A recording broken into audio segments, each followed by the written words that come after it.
બાળ મિત્રો, આજે હું તમને ઊંટ અને શિયાળની સરસ મજાની વાર્તા સંભળાવું. તમે શાંતિથી સાંભળજો. એક જંગલમાં ઊંટ અને શિયાળ રહેતા. શિયાળને ઊંટ સાથે દોસ્તી બહુ જ સારી હતી.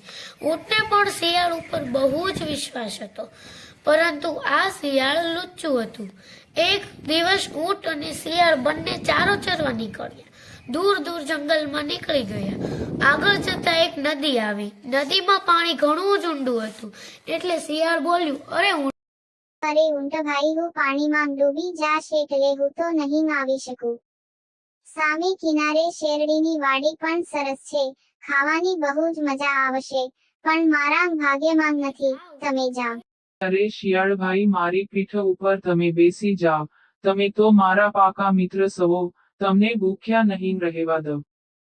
આ લુચ્ચું શિયાળ તો ઊંટને પીઠ ઉપર બેસી ગયું અને ઊંટ ભાઈ, ધીરે ધીરે ચાલજો, નહીંતર હું પાણીમાં પડી જાત. મને તો બહુ જ બીક લાગે છે. શિયાળભાઈ, તમે ચિંતા ન કરતા, હું તો બહુ જ સાવધાની રાખીશ. તમને જરા પણ તકલીફ. અને બંને શેરડીના વાડમાં ઘૂસી ગયા અને માંડ્યા શેરડી ખાવા. શિયાળ તો થોડીક શેરડી ખાઈને ધરાઈ ગયું. ઊંટ તો હજી ભૂખ્યો હતો, એટલે એ તો શેરડી ખાવામાં મશગુલ હતો.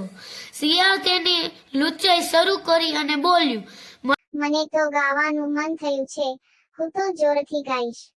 ભાઈ, તમે ગાશો તો વાડીનો માલિક જાગી જશે અને આપણને માર પડશે. શિયાળ તો ઊંટની વાત માન્યું નહીં અને જોરથી ગાવા લાગ્યું, ઓહા ઓહા ઓહા ઓહા. આ અવાજ સાંભળીને વાડીનો માલિક જાગી ગયો. એ તો લાકડી લઈને દોડ્યો અને તારી જાતના શિયાળા, ઊભો રહેજે. શિયાળ તો ભાગીને નીકળી ગયું, પરંતુ ઊંટ બિચારું પકડાઈ ગયું. વાડી માલિકે ઊંટને સારો એવો મેથી પાક ચખાડ્યો. એ તો બિચારું ઢસડાતું માંડ વાડી બહાર નીકળ્યું. પાછા બંને નદી કાંઠે ભેગા થઈ ગયા. ઊંટે મનમાં ગાંઠ વાળી લીધી છે, આ લુચ્ચા શિયાળને પાઠ ભણાવવો પડશે. શિયાળ બોલ્યું, ઊંટ ભાઈ, મને નદી પાર કરાવશો ને? ઊંટ કહે, મારી પીઠ પર બેસી જાઓ. શિયાળ તો ઊંટભાઈની પીઠ પર બેસી ગયું.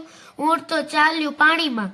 નદી વચ્ચે પહોંચતા ઊંટ બોલ્યું, શિયાળભાઈ, મને આજે બહુ જ માર પડ્યો છે, એટલે ઘાવ બહુ જ દુખે છે, એટલે મારે નાહવું પડશે. શિયાળ બોલ્યું, અરે હું ડૂબી જઈશ.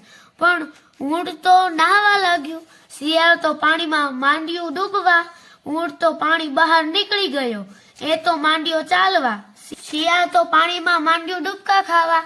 લુચ્ચું શિયાળ તો ડૂબતું માંડ બહાર નીકળ્યું. ઘણું પાણી પી ગયું. બિચારું અધમું થઈ ગયું.